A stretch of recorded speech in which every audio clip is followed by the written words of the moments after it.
सुबह मेरा अलार्म बजा, मेरी नींद खुली। मैं उससे नंबर मांगने के तरीके सोचते सोचते सो गया था क्या। फिर मुझे हंसी आई मेरे सपने पे। कुछ भी होता है ना सपनों में। मैं तैयार हुआ और ऑफिस के लिए निकल गया।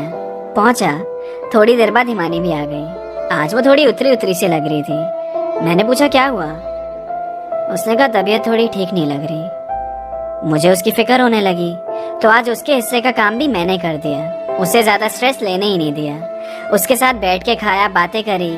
आज ट्यूसडे को मैंने हिमानी डे बना दिया। फिर जाते उसने मुझे मुस्कुराकर थैंक यू कहा। मैंने बोला कुछ जरूरत हो तो बताना, और वो मेरी बात बिना सुने ही चली गई। और ऐसे इंटर्नशिप का पहला महीना खत्म हो गया और मैं हिमानी से अब तक उसका नंबर मांग ही नहीं सका। मैं मिस करता था उसे।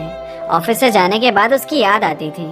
मन करता था मेरा कि रात को उससे बात कर सकूं, पर शायद अभी मैं उसके लिए कुछ खास बन ही नहीं पाया था। क्योंकि अगर कुछ होता तो वही सामने से मुझसे कॉफी के लिए पूछ लेती, पर नहीं, उसने नहीं पूछा। इसका मतलब उसे मेरी कमी खलती नहीं है मेरे जाने के बाद। पर एक और मतलब हो सकता है इसका, कि शायद वो भी मेरी तरह ही डर रही हो। उसे भी याद आती हो मेरी, पर मेरी तरह ही कुछ बोल ना पा रही हो।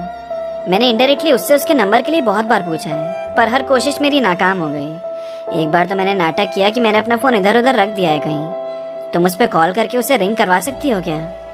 और तभी विशेष सर आकर मुझसे कहने लगे, अपनी जगह पर क्यों नहीं हो तुम। फिर हिमानी ने उन्हें बताया कि इसका फोन कहीं गुम हो गया है। तो फिर सर ने अपने फोन से मेरे नंबर पे कॉल किया और मेरा प्लान फेल। व्हाट्सएप था नहीं उसके पास, तो डॉक्यूमेंट्स, फाइल वगैरह मेल पर ही सेंड करता था उसे। एक बार न्यूज़पेपर में एक ऐड आया हुआ था जिसका नंबर मेरे नंबर से मिल रहा था। तो मैंने हिमानी को बताया कि अरे ये देखो, इसमें फर्स्ट डिजिट को 8 और लास्ट डिजिट को 4 कर देंगे ना, तो मेरा नंबर बन जाएगा। और उसने फिर ध्यान नहीं दिया मेरी बात पे। मैं उससे ज्यादातर फोन से रिलेटेड ही बातें करता था। कभी कभी तो वो बातें ठीक लगती थी, पर कभी कभी मुझे ही समझ नहीं आता था कि मैंने वो क्यों बोला था। जैसे एक बार मैं उससे बात कर रहा था तो मैंने कहा, फोन कितना बढ़िया इन्वेंशन है ना। मतलब तुम कितनी भी दूर रहो, तुम उनसे बात कर सकते हो, बस एक नंबर के थ्रू। केवल एक कंडीशन है, दोनों के पास एक दूसरे का फोन नंबर होना चाहिए, है ना। फोन नंबर होना चाहिए 10 डिजिट्स का जो होता है। और फिर जब किसी की याद आ रही हो तो वही 10 डिजिट्स डायल कर लो और उनसे रात भर बातें करते रहो। तो इस पे उसने जवाब दिया कि नहीं यार, फोन बेकार है। चिट्ठियों वाला जमाना बढ़िया था। लोगों के अंदर पेशेंस था, प्यार था, रोमांस था। आजकल तो कॉल नहीं उठाया तो ब्रेकअप हो जाते हैं, फोन बिजी गया तो ट्रस्ट इश्यूज। पेशेंस खो दिया यार लोगों ने, जिसके कारण इतनी परेशानियां होती हैं। और मैं सोच रहा था कि पुरानी फिल्म देख देख के इसने अपनी एक अलग ही फैंटेसी दुनिया बना रखी है। इसको तो मेरी दादी के टाइम पे पैदा होना चाहिए था। ये गलत जनरेशन में आ गई। पर क्या करूं, मुझे अच्छी लगने लग गई थी वो। भले ही थोड़ी अलग टाइप की थी, पर मेरी तरफ से तो मेरी थी वो। और वहीं दूसरी तरफ मेरे जैसा हाल विशेष सर का भी था। वही एक तरफा प्यार जो दुनिया के सामने शेर बनता फिरता था, वो साक्षी मैम के आगे भीगी बिल्ली बन जाता था। वो भी बहुत ट्राई कर रहे थे, पर उनकी भी बात आगे बढ़ नहीं रही थी। जिसे पसंद करते हो तुम, उसका मिलना इतना मुश्किल होता है क्या। मूवीज में तो दिखाते हैं कि एंड में कहानी पूरी हो ही जाती है, पर मैं एंड का वेट थोड़ी ना कर सकता हूँ। मुझे पहले से ही पता है कि अगर मेरा अभी कुछ नहीं हुआ तो बाद में भी कुछ नहीं होगा, क्योंकि वो नागपुर में रहती है, मुझसे 1000 किलोमीटर दूर। अभी कुछ दिनों में इंटर्नशिप करके वापस उधर चली जाएगी। ना ही वो कोई सोशल मीडिया यूज करती है जो मैं उसके थ्रू उससे बात कर सकूं। तो नंबर तो चाहिए होगा यार मुझे उसका। उससे मैं खुद को भूलने थोड़ी ना दे सकता हूँ। फिर ये इंटर्नशिप के जो कुछ दिन बचे थे, उन्हें भी मैंने सिर्फ सोच सोच कर ही निकाल दिया। पता नहीं मुझे किस बात का डर था, या मैं कुछ खोने थोड़ी ना वाला था।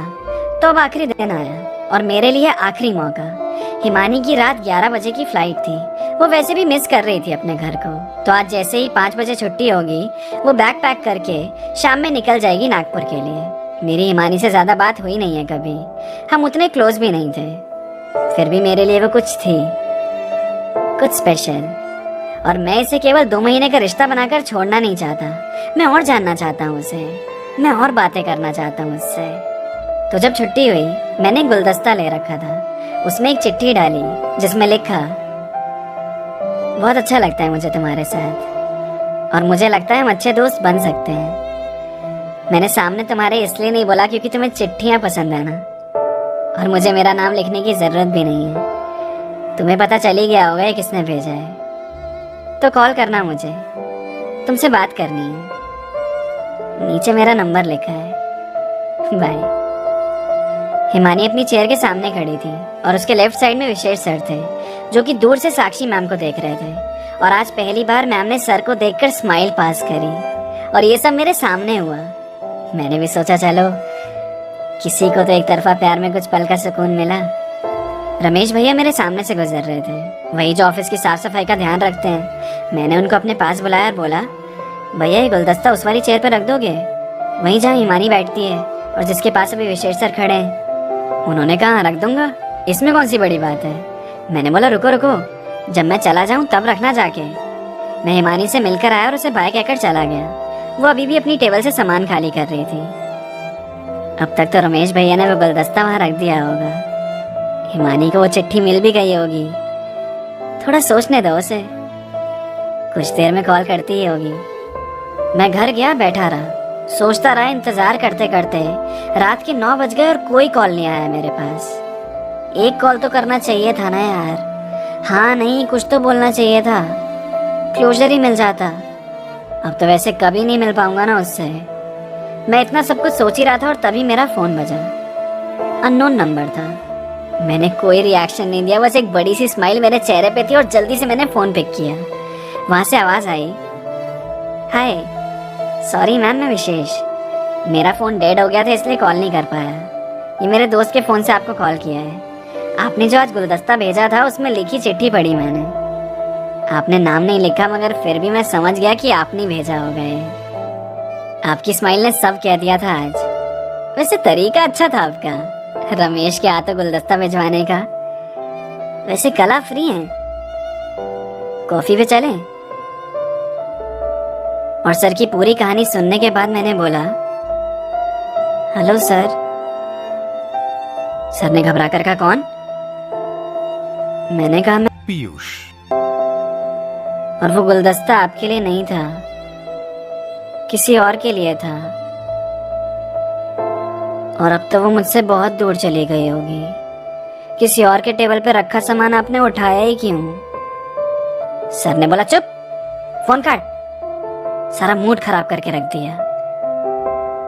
मैं उदास हो गया ये सोचकर कि मेरा लेटर उस तक पहुंचा ही नहीं, वो गुलदस्ता उसे मिला ही नहीं। फिर उसके बाद से अभी तक मैंने हिमानी को देखा ही नहीं।